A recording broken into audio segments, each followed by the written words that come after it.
வளர்ச்சி அடையிறதுக்கு என்ன வேணும் அப்படிங்கிறத மாத்திரம் நான் சொல்லிக்கிறேன். இப்போ என்னென்னா, நம்ம 4 குடி இருக்கிற ஒரு இடத்துல, இன்னொரு இடத்துல 4 குடி இருக்கிறோம். அந்த 4 குடி இருக்கிறது ஒத்துமையாக இருக்கிறதுக்கு வழியை தேடிக்கணும். அந்த இடத்துல நம்ம கொடி நட முடிஞ்சால் அந்த இடத்துல நம்ம கொடி நடணும்.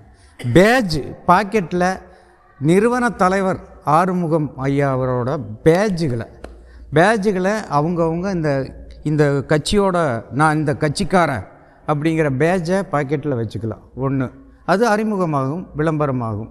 ரெண்டாவது, எங்கே 4 குடி இருந்தாலும் அந்த இடத்துல ஒற்றுமை வளர்த்தக்கு எவ்வளவு பாடுபட்டாலும் சரி, எவ்வளவு பிரச்சனையானாலும் சரி, ஒற்றுமையை வளர்த்துறதுக்கு படி எடுத்து வைக்கணும்.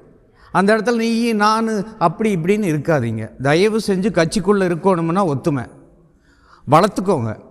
பிரச்சனையாக இருந்தாலும் விட்டுருங்க, நம்ம கட்சியில் இருப்போம், நம்ம நல்லா இருப்போம், அதுக்கு வழி பார்ப்போம் அப்படிங்கிற விஷயத்தை எடுத்துக்கோங்க.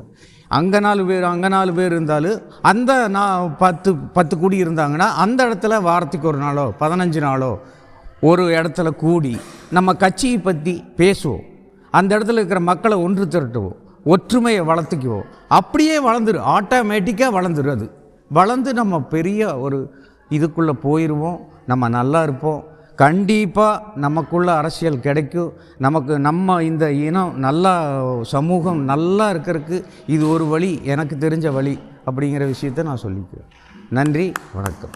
ஆலோசனை கூட்டம் போட்டிருக்கான். அந்த ஆலோசனை கூட்டம் வந்து நம்ம என்ன இதுக்கு மேலே என்ன நடந்து போகிறது, என்ன வர்றது பிடிக்கிறது, நம்ம வந்து கட்சிக்காக பண்ண நம்ம நோக்கில் நம்ம மக்களுக்கு நம்ம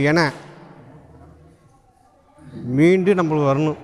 நம்ம வந்து இன்னொரு அடிமையாக இருக்கக்கூடாது. நம்ம வந்து போயர் சமுதாயம் வந்து இன்னொருத்தர் வந்து அடிமையாக இருக்கக்கூடாது. நம்ம வந்து என்றைக்கு கூட்டத்தை வந்து ஜனம் பெருகிட்டே இருக்குது. நம்ம இருக்க நம்ம நல்லது செய்யணும்.